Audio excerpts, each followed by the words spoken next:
দুর্নীতিতে জড়িত থাকার অভিযোগে বাংলাদেশের সাবেক সেনাপ্রধান অবসরপ্রাপ্ত জেনারেল আজিজ আহমেদ ও তার পরিবারের সদস্যদের উপর নিষেধাজ্ঞা দিয়েছে মার্কিন যুক্তরাষ্ট্র। অর্থাৎ এই সাবেক সেনাপ্রধান ও তার পরিবারের সদস্যরা যুক্তরাষ্ট্রে প্রবেশ করতে পারবে না। বাংলাদেশ সময় 20 মে দিবাগত রাতে ইউনাইটেড স্টেটস ডিপার্টমেন্ট অফ স্টেটের ওয়েবসাইটে প্রকাশিত এক বিবৃতিতে এ তথ্য জানানো হয়। এতে বলা হয়, নিজের ভাইকে অপরাধমূলক কার্যকলাপের জন্য জবাবদিহিতা এড়াতে দুর্নীতিতে জড়িত ছিলেন আজিজ আহমেদ। সামরিক চুক্তির বিষয়ে আজিজ তার ভাইয়ের সঙ্গে ঘনিষ্ঠভাবে কাজ করেছেন এবং তার ব্যক্তিগত স্বার্থে সরকারি নিয়োগের বিনিময়ে ঘুষ গ্রহণ করেছেন। এখানে উল্লেখ্য যে 2021 সালে সেনাবাহিনী প্রধান জেনারেল আজিজ আহমেদ এবং তার 3 ভাইকে নিয়ে প্রায় 1 ঘন্টার একটি অনুসন্ধানী প্রতিবেদন প্রচার করে আল জাজিরা।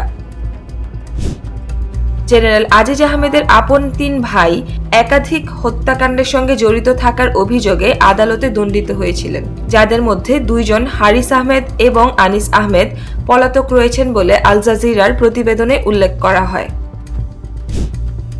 প্রতিবেদনে বলা হয়, আনিস আহমেদ থাকেন কুয়ালালামপুরে আর হারিস আহমেদ আছেন হাঙ্গেরির রাজধানী বুদাপেস্টে। প্রতিবেদনে আরও বলা হয়, হারিস আহমেদ এবং আনিস আহমেদ দুজনকেই জেনারেল আজিজ আহমেদের ছেলের বিয়েতে বাংলাদেশে দেখা গেছে।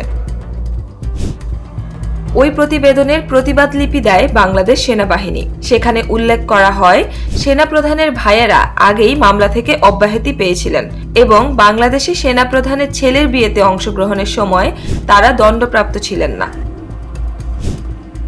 এবার মার্কিন সরকারের বিবৃতিতে বলা হয়েছে, জেনারেল আজিজ আহমেদের কর্মকাণ্ড বাংলাদেশের গণতান্ত্রিক প্রতিষ্ঠান এবং সরকারি প্রতিষ্ঠানের প্রতি জনগণের বিশ্বাসকে ক্ষুণ্ণ করেছে।